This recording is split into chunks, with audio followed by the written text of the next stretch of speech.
Bienvenue sur la chaîne Énergie Masculine, la chaîne 100% testostérone. Ça fait plaisir là de tourner cette nouvelle vidéo. Ça va être la vidéo numéro 14.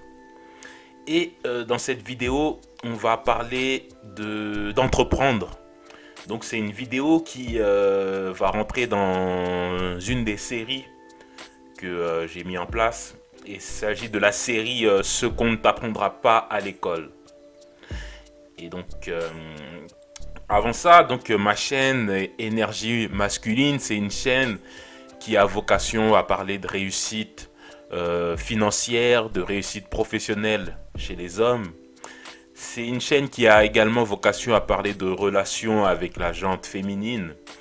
Et c'est une chaîne qui se veut aussi être un moteur de motivation pour t'aider à prendre soin de ton corps, à prendre soin de ta santé mentale. Et en fin de compte, c'est donc une chaîne pour émanciper les hommes dans l'époque à laquelle nous vivons. Pour revenir sur le sujet que je veux aborder donc, dans cette vidéo, c'est donc entreprendre. Et j'avais envie de parler d'entrepreneuriat, puisque entreprendre, c'est la voie royale pour réussir financièrement. Simplement, l'entrepreneuriat, ce n'est pas quelque chose d'aussi simple, puisque sinon, tout le monde serait entrepreneur. Mais déjà, je vais vous donner ma conception et ma vision de l'entrepreneuriat, sans non plus essayer de vous parler comme une sorte de gourou. Déjà, l'entrepreneuriat, à mon sens, c'est vendre. Vendre des biens, des services.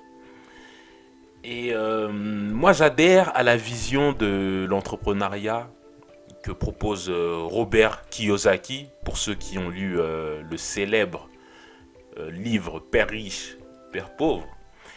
Et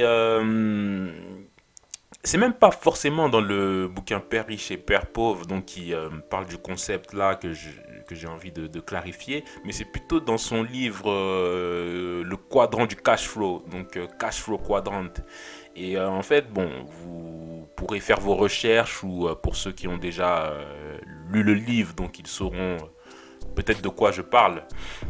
Mais en fait, il explique que dans le monde professionnel, il y a 4 types de personnes. Il y a 4 grands groupes dans la population qui animent le monde professionnel. Donc il y a les salariés, il y a les auto-entrepreneurs, il y a les créateurs de business, il y a ceux qui détiennent un business, et il y a les investisseurs. Et la vision, moi, de l'entrepreneuriat que j'ai, et c'est la vision en fait pour laquelle lorsqu'on est entrepreneur, eh bien on détient un système, on possède un système, à la différence de ceux qui vont se définir comme des entrepreneurs mais qui en réalité vont juste avoir un job.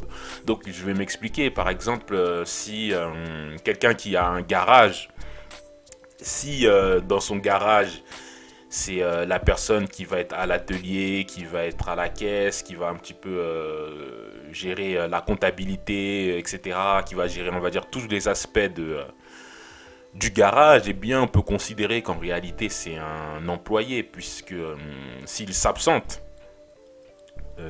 du garage, bah, eh bien, personne ne pourra effectuer les tâches courantes dans le garage. Mais si, à l'inverse, il y a un mec qui possède un garage mais qui n'est pas tout le temps sur place pour assurer les tâches courantes, pour faire tourner le garage, et bien là on peut considérer qu'il est vraiment un entrepreneur, mais au sens businessman, au sens il détient la société, il n'a pas besoin d'être toujours présent sur place pour assurer que tout roule.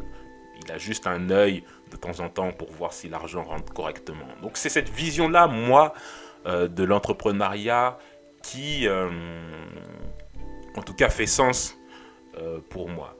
Maintenant, pour devenir entrepreneur ou pour entreprendre, c'est vrai qu'il faut quand même avoir des aptitudes.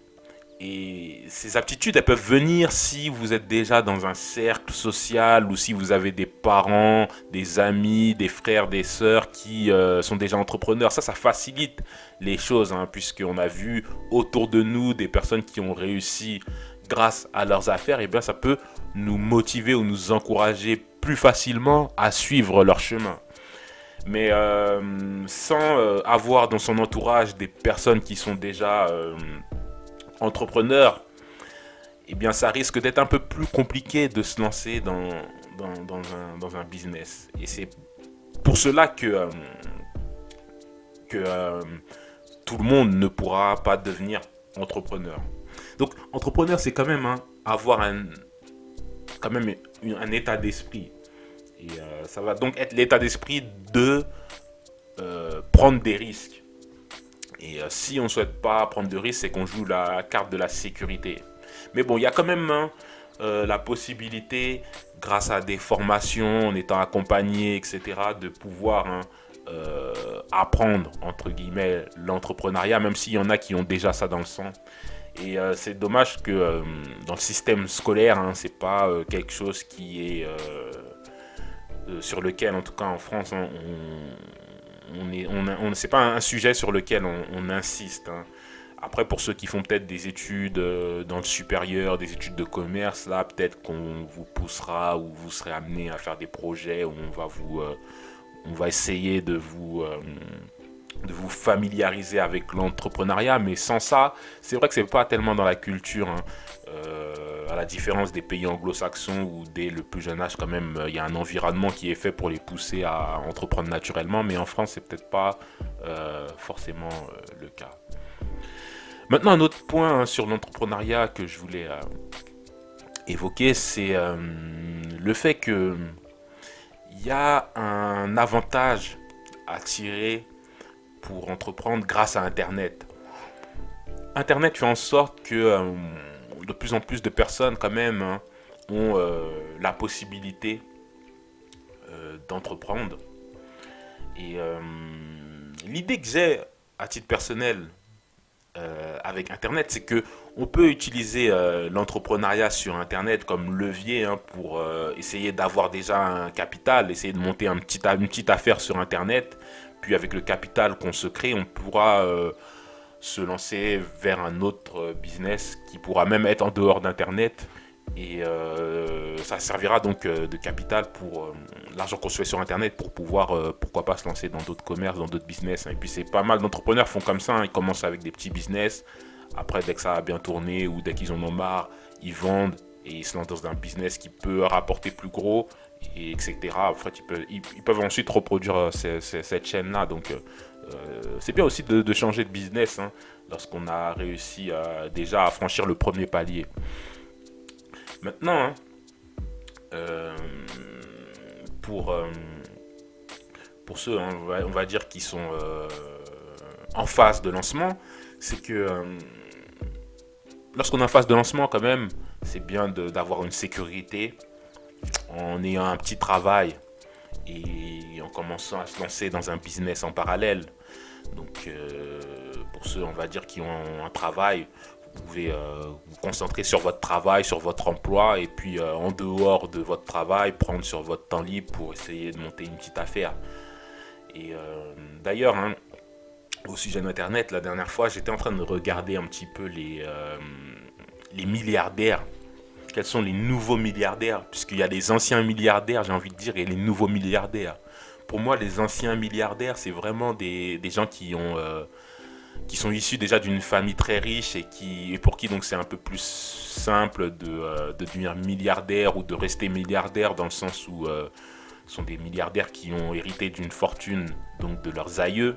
Donc il y a cette catégorie-là de milliardaires, mais il y a aussi les nouveaux milliardaires. Et puis je regardais un petit peu les nouveaux milliardaires, les jeunes milliardaires, qui étaient-ils? Et on voit que les nouveaux milliardaires, c'est des gens qui réussissent grâce à Internet. J'avais un petit peu regardé les jeunes milliardaires, un peu leur parcours, leur âge, leur activité. Et par exemple, dans les milliardaires ou en tout cas ceux qui ont réussi à devenir milliardaires avant 30 ans, j'avais remarqué Evan Spiegel. En fait, c'est le PDG de Snapchat qui a une fortune estimée à 10 milliards. Alors, de dollars ou d'euros, on peut dire 10 milliards de dollars. J'avais repéré également John Collison, qui est le PDG, le fondateur de la société Stripe. Pour ceux qui ne connaissent pas, il s'agit en fait de service de paiement en ligne. Donc c'est un mec qui a réussi, grâce à son génie dans le domaine du codage, à créer un système, un système de paiement que les plus grandes entreprises utilisent, comme Amazon par exemple, Airbnb. Il y a pas mal de services d'entreprises, de grosses sociétés qui vendent des services en ligne qui utilisent les services de Stripe. Et donc, eux se rémunèrent avec les commissions donc, sur les volumes de vente qui sont effectués en ligne. Donc, naturellement, quand je pense à Amazon qui a un gros chiffre d'affaires, je sais plus à combien s'élève de milliards de dollars leur chiffre d'affaires, mais il suffit juste de prendre un pourcentage de toutes les ventes d'Amazon pour tout de suite avoir une société très très profitable. Ensuite, j'avais repéré comme jeune milliardaire la fameuse Kylie Jenner qui fait partie de la dynastie des Kardashian. Et elle a percé dans le domaine des cosmétiques. Mais le levier internet n'y est pas pour rien, puisque étant donné que c'est une célébrité et qu'elle est très visible sur les réseaux sociaux, elle peut facilement créer une communauté et mettre en avant ses cosmétiques auprès de sa communauté. Et grâce à ce système, elle a pu devenir milliardaire. Autrement, donc, là en fait je voulais mettre en évidence que on peut devenir très très riche en entreprenant grâce au levier qui est Internet. Mais quand même là, les personnes là qui ont percé que je vous ai citées, c'est des personnes qui ont quand même eu une idée, on va dire, révolutionnaire. Donc, à moins quand même d'avoir une idée révolutionnaire, à moins d'avoir une idée révolutionnaire, bon, vous allez peut-être pas forcément devenir milliardaire, mais il y a des possibilités pour déjà commencer à un petit niveau en se servant d'Internet. Vous pouvez par exemple vendre des connaissances, une expertise sur un sujet, par exemple à travers la vente de formations en ligne. C'est ce qui est le plus courant en tout cas pour faire des revenus sur Internet. Et il y a plein de gens sur le net qui expliquent un petit peu tout ça. Mais bon, pour ma part, c'est vrai que j'ai essayé un petit peu de mettre en place des choses sur Internet. Bon, j'ai pas pu encore avoir les résultats escomptés. C'est vrai que c'est pas aussi évident, puisque sinon tout le monde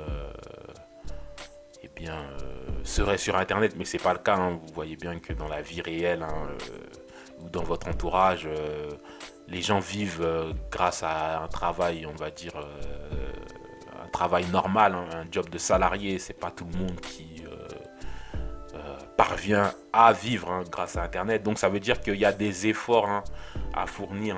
Donc là, si je suis pas encore arrivé au résultat auquel je m'attendais, c'est sans doute que je n'ai pas encore fourni les efforts requis pour atteindre le niveau que je souhaite. Mais bon, je ne vais pas quand même m'arrêter là. Donc c'est juste que ça demande de la persévérance, de la discipline. Donc il y a 2-3 sujets sur lesquels je travaille en ce moment. Donc je vais continuer en tout cas. Je vais m'accrocher et puis de toute façon je vous dirai où j'en serai le moment venu. Mais bon, j'ai quand même d'autres choses à côté, à titre personnel d'Internet. C'est vrai que bon, j'ai quand même investi par exemple dans l'immobilier. Mais bon, c'est vrai que le piège, c'est quand même de ne pas s'éparpiller. C'est bien d'être concentré sur quelque chose de précis et se mettre à fond dedans. Parce que c'est vrai qu'on s'éparpille un petit peu trop, on perd en efficacité. Mais bon, le conseil que je veux donner aussi, c'est aux plus jeunes. Franchement, quand vous êtes jeune, lancez-vous. Parce que en fait, quand on est jeune, plus on est jeune, moins on a à perdre. Dans le sens où, par exemple, si vous vivez chez papa, maman, vous n'avez pas de loyer, vous n'avez pas de charge, de grandes charges à assumer, j'ai envie de dire que c'est le moment idéal, hein, pour commencer. Et de toute façon, il y a plein de possibilités sur le net, il y a plein de techniques, il y a tout ce qui est dropshipping, même si bon, moi je suis pas, en fait, je connais pas, donc j'ai pas vraiment étudié la chose, donc je peux pas vraiment parler. Mais il y a des systèmes sur internet d'affiliation, il y a des freelance, il y a les achats-reventes aussi, hein, acheter des biens et des services, je sais pas, en gros, ils revendent sur le bon coin, ça aussi. Bon, on peut pas dire que c'est un business à proprement parler, mais ça fait des compléments de revenus. Donc ça peut être il y a plein de possibilités, d'opportunités, on va dire, à étudier grâce à Internet. Donc à vous de voir, hein, où est-ce que vous pourrez tirer un avantage à partir d'Internet. Je vais m'arrêter là donc par rapport à ce sujet. Merci d'avoir écouté jusqu'au bout et puis je vous dis à la prochaine pour une nouvelle vidéo. Allez, ciao.